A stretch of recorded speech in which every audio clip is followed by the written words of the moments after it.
নিজৰ কৰ্মৰ বাবে আগৰ পৰাই নহয়, তাৰ আগৰ পৰাই ভাৰতত চিনি পাওঁ। ভাৰতৰ এটা ধুনীয়া কাহিনী আছে। ভাৰতে আগত শিক্ষা গ্ৰহণ কৰাৰ পিছত তেওঁ গাড়ী চালক হিচাপে বাহিৰত কৰ্মৰত আছিলে, কিন্তু কৰোণাৰ কাৰণে তেওঁ কৰ্ম অৱলম্বন কৰ্মহীন হ'ল। তাৰপিছত তেওঁ দিল্লীলৈ আহিলে। দিল্লীত আহি তেওঁ চিন্তা কৰিলে যে তেওঁ এতিয়া কি কৰিব। কিন্তু তেওঁ প্ৰথম যিটো কাম কৰিছে সেইটো কাৰণে আচলতে তেওঁ গোটেই স্বীকৃতি আমি চেষ্টা কৰি আছোঁ, গোটেই স্বীকৃতি শীঘ্ৰে লাভ কৰিব।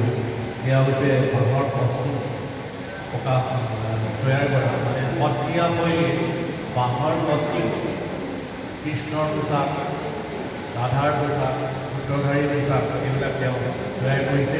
আৰু তেওঁ নিজাকৈ কিমানজন আছে কৰ্মচাৰী, 18জন কৰ্মচাৰী তেওঁ নিজৰ উদ্যোগত নিযুক্তি দিব পাৰিছে। সকলোৱে এটা হাত তালি বজায়। যিজনে নিজৰ কৰ্ম হেৰুৱাইছিল, কৰ্মহীন হৈছিল, সেইজনে আজি 18জনকৈ ব্যক্তিক তেওঁ ইণ্ডাষ্ট্ৰীত তেওঁ নিযুক্তি দিছে। মই গতিকে আমি এইখিনি লৈ বেছি গৌৰৱ কৰোঁ। আমাৰ ইয়াৰ পৰা বহুত গ্ৰেজুৱেট ওলাইছে, বহুত ছাত্ৰ ছাত্ৰী ওলাইছে, কিন্তু তেওঁলোকক লৈ যিমান যেনেধৰণে আমি আনন্দ অনুভৱ কৰোঁ, সুখ অনুভৱ কৰোঁ, ভাৰতজ্যোতি নাথৰ পৰা আমি বেছি সুখ অনুভৱ কৰোঁ। কাৰণ তেওঁ যিটো ধাৰা, কাম কৰা যিটো ধাৰা, আৰু অভিনৱ নিশ্চয়কৈ ক'ব লাগিব। ভাৰতলৈ আমি শুভেচ্ছা জনাইছোঁ। আৰু ভৱিষ্যতে আমি ভাৰতৰ আগতে কৰিছোঁৱে টেম্পো ৱৰ্কশ্বপ, আকৌ আমি ভাৰতৰ জৰিয়তে এটা টেম্পো ৱৰ্কশ্বপ আমি কৰিবৰ কাৰণে চেষ্টা কৰিম।